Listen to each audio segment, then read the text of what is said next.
కేంద్ర ప్రభుత్వంపై ప్రభుత్వ విప్ ఆది శ్రీనివాస్ ఫైర్ అయ్యారు. తెలంగాణపై కేంద్రం వివక్ష చూపుతోందని ఆరోపించారు. యూరియా కొరత రావడంతో కేంద్ర వైఫల్యం కనిపిస్తుందని అన్నారు. కానీ కేంద్రం తిరిగి రాష్ట్ర ప్రభుత్వాన్ని తప్పుపడుతుందని ఆది శ్రీనివాస్ ధ్వజమెత్తారు.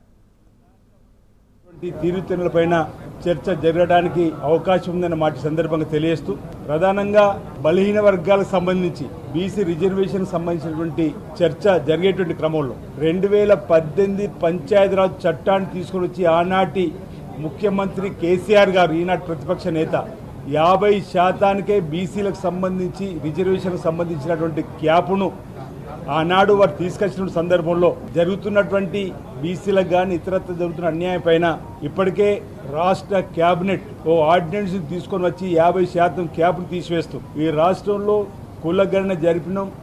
56.37% ఉందని రిజర్వేషన్ బీసీలకు సంబంధించి లెక్క తేలిన సందర్భంలో 42% ఏదైతే రిజర్వేషన్ ఇవ్వాలనుకుంటున్నామో కాళేశ్వరం సంబంధించినటువంటి నివేదికను కూడా ఈ సభలో పెట్టడానికి అవకాశం ఉందనే భావనకు ఈ సందర్భంగా బీఎస్సీ తర్వాత ఉంటుందని నా వ్యక్తిగత